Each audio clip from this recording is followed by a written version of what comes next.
Hey guys, మీకు ఒక healthy recipe అయితే చూపించబోతున్నాను అనమాట. ఇక్కడ క్యారెట్ అండ్ బ్రోకలీ పెట్టుకున్నాను కట్ చేసుకొని. అండ్ దెన్ బీన్స్ కూడా తీసుకున్నాను అనమాట. ఇవన్నీ చక్కగా కట్ చేసుకున్న తర్వాత నేనైతే బాయిల్ చేసుకుంటున్నాను అనమాట.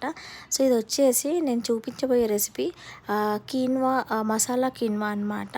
అండ్ వెజిటబుల్ కీన్వా అని కూడా అంటారు దీన్ని. ఇదైతే డైట్లో ఉన్న వాళ్ళకి మంచి హెల్ప్ అవుతుందని చెప్పి అయితే నేను చూపిస్తున్నాను అనమాట. కీన్వా ప్లెయిన్గా వండుకొని కర్రీస్తో తింటే టేస్ట్ అనిపించదు. ఇలా చేసుకొని తింటే చాలా బాగుంటుంది. అందుకే నేనైతే చూపిస్తున్నాను అనమాట. ఇవన్నీ కడిగేసి చక్కగా స్టీమ్ చేసి పెట్టుకున్నాను. స్టీమ్ అయితే అయిపోయినాయి. ఫైనల్గా స్టీమ్ అయిపోయిన తర్వాత నేను ఇంకొకటి ప్యాన్ లాగా పెట్టుకొని మసాలా కీన్వా కూడా రెడీ అయిపోయింది. అండ్ ఫ్రైకి అయితే అన్నీ వేసేసుకున్నాను అనమాట. ఇంగ్రీడియంట్స్ అల్లం, వెల్లిపాయ అన్నీ వేసుకున్నాను. ఆనియన్స్ వేసుకున్న తర్వాత చక్కగా కలుపుకున్నాను. మసాలాస్ అవన్నీ యాడ్ చేశాను. ఫైనల్గా అయితే కీన్వా రెడీ అయిపోయింది. ఉప్పు, కారం, పసుపు, జీలకర్ర పొడి అంతే. మంచిగా వేడివేడిగా కీన్వా అయితే రెడీ అయిపోయింది. వీడియో నచ్చితే ప్లీజ్ సబ్స్క్రైబ్.